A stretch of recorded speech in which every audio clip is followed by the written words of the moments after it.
Dad, ಏನ್ ಹೇಳ್ತಿದ್ದೀರಾ ನೀವು? ಹೌದು ಮಗಳೇ, ಹೊರಡಿ ಅಂತ ಅಕ್ಕನ ಬಾಯಿಂದ ಬಂದ್ಮೇಲೆ ನಾವಿನ್ನೂ ಇಲ್ಲೇ ಇದ್ರೆ ನಮಗ್ 3 ಕಾಸಿನ ಬೆಲೆನೂ ಇರಲ್ಲಮ್ಮ. ಒಬ್ಬರ ದೃಷ್ಟಿನಲ್ಲಿ ತುಂಬಾ ಕೆಳಗಿಳಿದ ಮೇಲೆ ಅದನ್ನ ಸರಿ ಮಾಡೋದು ತುಂಬಾ ಕಷ್ಟ. ಅದಕ್ಕಿಂತ ನಾವಿಲ್ಲಿಂದ ಹೋಗೋದೇ ಒಳ್ಳೇದು. ನಡೀರಿ ಹೋಗೋಣ. ಅಲ್ಲ ಓಂಕಾರ್, ತ್ರಿಲೋಚನಾ, ನಾನು ನಿನ್ ಗಂಡ ಹೇಳ್ದ ಕೇಳದೆ ನಿನ್ ಧರ್ಮ. ನಡಿ ಹೋಗೋಣ.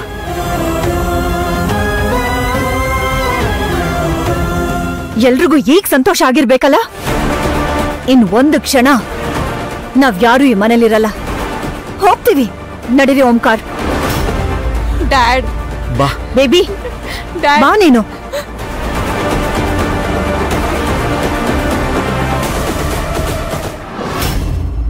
ವಸುಂಧರಾ, ಪ್ಲೀಸ್ ಬೇಡ ಅಂತ ಹೇಳೆ.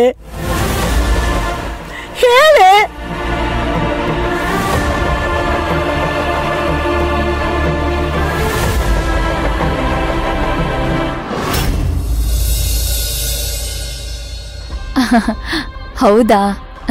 ಸರಿ ಕಣೆ, ಆಯ್ತು. ಬಾಯ್. ಜಾನು, ಯಾರ್ದಮ್ಮ ಫೋನು?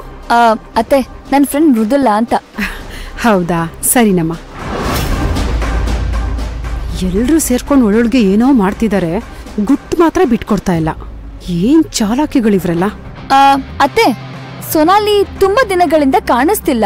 ಫೋನ್ ಏನಾದ್ರೂ ಮಾಡಿದ್ಲಾ? ಬರ್ತಾಳ್ ಬಿಡಮ್ಮ, ಏನ್ ಅರ್ಜೆಂಟ್ ಕೆಲ್ಸ ಇತ್ತೋ ಏನೋ. ಅವಳಿಗೂನು ಅವಳದೇ ಆದ ಪರ್ಸನಲ್ ಲೈಫು ಕೆಲ್ಸಗಳು ಅಂತ ಇರುತ್ತಲ್ವಾ? ಹ್ಞೂ ಅತ್ತೆ, ಅದೇನೋ ಹೌದು. ಓ ಸೋನಾಲಿ, ಬಾಮ್ಮ. ಜಾನು, ಕೇಳ್ತಾ ಇದ್ಯಲ್ಲ ಎಲ್ಲಿ ಎಲ್ಲಿ ಅಂತ. ನೋಡು, ನಿನ್ ಕೇರ್ ಟೇಕರ್ ಬಂದ್ಲು.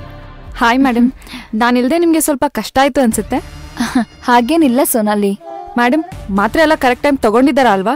ಯಾವ್ದನ್ನು ಮಿಸ್ ಮಾಡಿಲ್ಲ ತಾನೆ?